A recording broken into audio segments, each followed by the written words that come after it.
The bushfires raging across 2 states have dominated discussion today, but there's one aspect of the crisis that some pollies would rather not talk about.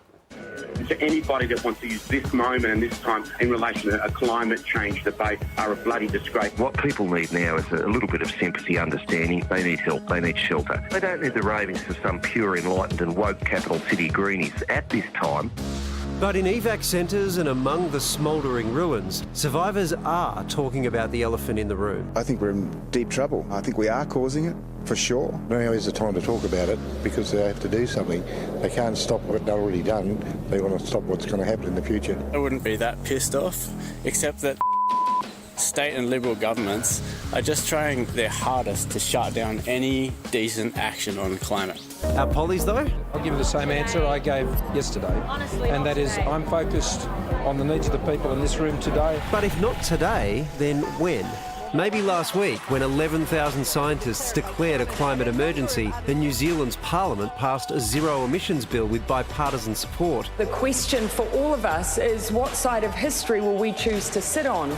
Or was it 4 months ago when Sir David Attenborough singled out Australia's leaders for their inaction on climate change? Which is extraordinary, actually, because Australia is already having to deal with some of the most extreme manifestations of climate change.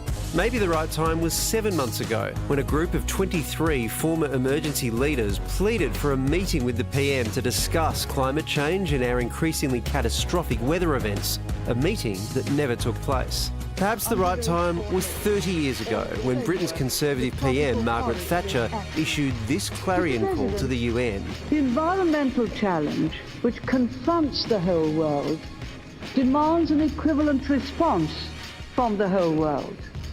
Every country will be affected, and no one can opt out. With firefighters still battling more than 100 fires, it's easy to say the conversation should wait until The cold hard light a day after the event. But if we're waiting until all Australian communities are safe from all climate change-driven natural disasters, that day may never come.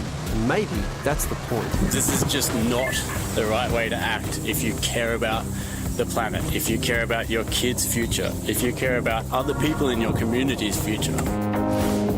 Well, Greg Mullins is a former Fire and Rescue New South Wales Commissioner and sits on the Climate Council. He's at Terry Hills Fire Station in Sydney preparing for tomorrow's catastrophic conditions, and he joins us now. Greg, you wrote an impassioned op-ed today saying we need to be talking about climate change. Can you understand why some people are feeling that this is not the right time?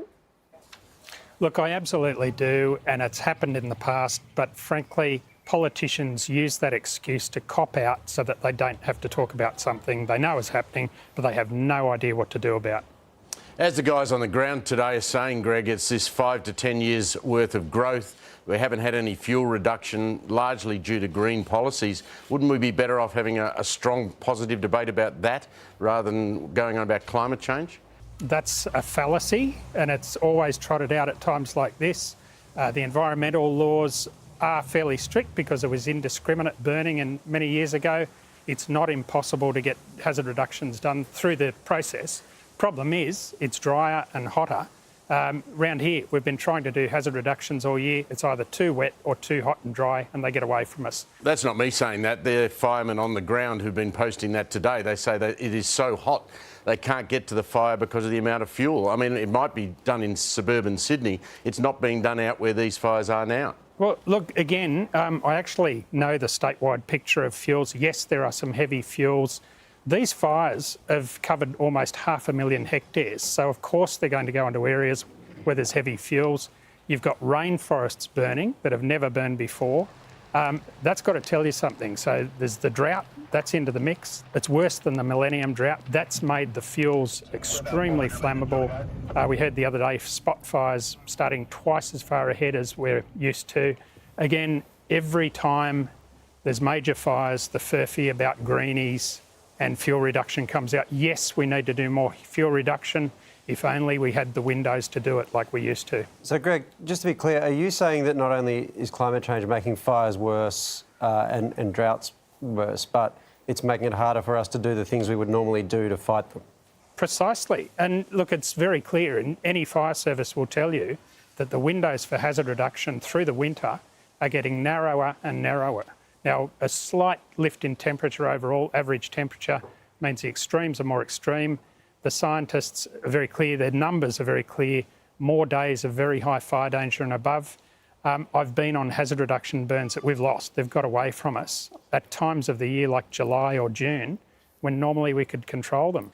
Greg, why do you think it is that here in Australia, almost uniquely, that we can't have a grown-up conversation about climate change? Why is it so political here? People are frightened about climate change. It's become a political issue. I wish it hadn't. I wish, like other disasters facing Australia in the past, both sides of politics could get together and try to solve problems. I don't know the answer to that. I just wish they would grow up. One of the more intriguing aspects that we learnt last week was that you wrote a letter to the Prime Minister back in April asking for a meeting specifically about climate change and dealing with it in an emergency setting. There hasn't been a meeting, from what we can tell. What were you hoping to talk about? Like, what were you hoping to achieve with that meeting? We want the Prime Minister and the government to take climate change seriously, to understand that it's driving extreme weather, it's driving natural disaster risks.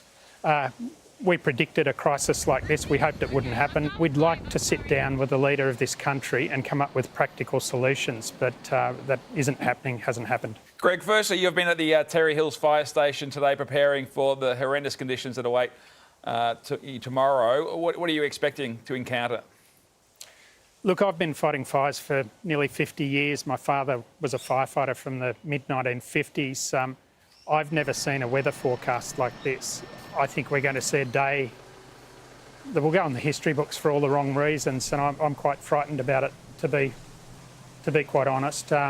People need to listen to the fire services, listen to the warnings and act on them. Well, all the best with everything tomorrow, Greg. We really appreciate your time tonight. Thank you.